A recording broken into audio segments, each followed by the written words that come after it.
कविता क्या है? कविता सुनने में तो आप जिस प्रकार से जानते हैं, कविता एक पद्यात्मक जो स्थिति में कविता गाई जाती है, लेकिन आखिर कविता क्या है, ये एक बहुत बड़ा सवाल उठता है। वैसे काव्य शास्त्र के अनुसार आप देखेंगे, वाक्यं रसात्मकं काव्यम। काव्य क्या होता है? जो रसात्मक वाक्य को ही काव्य कहते हैं। कविता, विभिन्न विद्वानों ने कविता की परिभाषा विभिन्न ढंग से दी है। अब हमारे तुलसीदास जी कविता के संबंध में एक कविता में ही वह कविता की परिभाषा दी है। हृदय सिंधु मत सीप समाना, स्वाति स्वारदा करहि बखाना, जिमि बरसहि बरुबार विचारी, हो ही कवित मुक्ता मनिचारी। इस प्रकार से उन्होंने कविता की परिभाषा दी। आचार्य रामचंद्र शुक्ल हृदय की मुक्ति साधना के लिए मनुष्य की वाणी जो शब्द विधान करती आई है, उसे कविता कहते हैं। ये कविता है। महादेवी वर्मा ने कहा, सुख दुख के गिने चुने अनुभूति की अभिव्यक्ति को कविता कहते हैं। चलिए, कोई भी हो, कविता कविता है। उसको पद्यात्मक ढंग से गाने की एक तरीका हम लोग देखते हैं आ रहे हैं। इसको कविता के दो पक्ष होते हैं, भाव पक्ष और कला पक्ष। भाव पक्ष का मतलब होता है कि कविता के अंदर जो भाव होता है, कवि के मन में जो भावना उठती है, जो भाव उठती है, भावनात्मक ढंग से जो कवि मन में सोचता है, कविता के माध्यम से जो कुछ कहना चाहता है, वो भाव पक्ष होता है। सभी कविता का कोई न कोई उद्देश्य होता है और वही उद्देश्य कविता के भाव पक्ष में होता है, भाव पक्ष में। और दूसरा होता है कला पक्ष।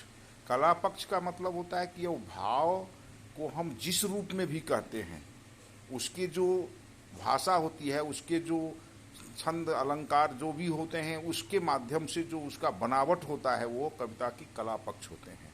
कला पक्ष के निम्नलिखित भागों में हम बांट सकते हैं। वैसे कला पक्ष के कुछ अवयव होते हैं, छंद, अलंकार, रस, गुण, रीति, बिंब और प्रतीक। ये सारे कला पक्ष के ही अवयव हैं। कला पक्ष का मतलब ही होता है कि हम आखिर कविता किस प्रकार से लिखा गया है, कवि ने इसके लिए क्या लिखा, दोहा लिखा या चौपाई लिखा, किस छंद में लिखा है कविता, ये छंद होता था। कविता में कौन से अलंकार का प्रयोग है, रूपक, उपमा, उत्प्रेक्षा, यमक, अनुप्रास आदि अलंकारों का जो विवेचन होता है, वो कविता के अलंकार की बात होती है। रस तो आप समझते ही है कि नवरस, दस रस की बात होती है। श्रृंगार, हास्य, वात्सल्य, शांत आदि रसों का जो वर्णन है, उसमें जो आनंद होता है, वो रस होता है। गुण भी होता है, तीन प्रकार के गुण माने गए हैं, जो आपको ओजगुण, माधुर्य गुण और प्रसाद गुण। इस प्रकार से अगर ओजात्मक कविता होती है, वो ओज गुण में आता है। माधुर्य में मधुरता होती है, माधुर्य गुण। और प्रसाद गुण जिसमें शांत रस होता है, वो समझिए प्रसाद गुण की कविता होती है। गुण, रीति, वैदर्भी रीति, पांचाली रीति, गौड़ी रीति, ये तीन प्रकार की रीति मानी गई है। रीति, बिंब और प्रतीक। बिंब मतलब होता है या बिंब खींचना, किसी का चित्रात्मक ढंग से कविता में प्रस्तुत करना, ये बिंब होता है।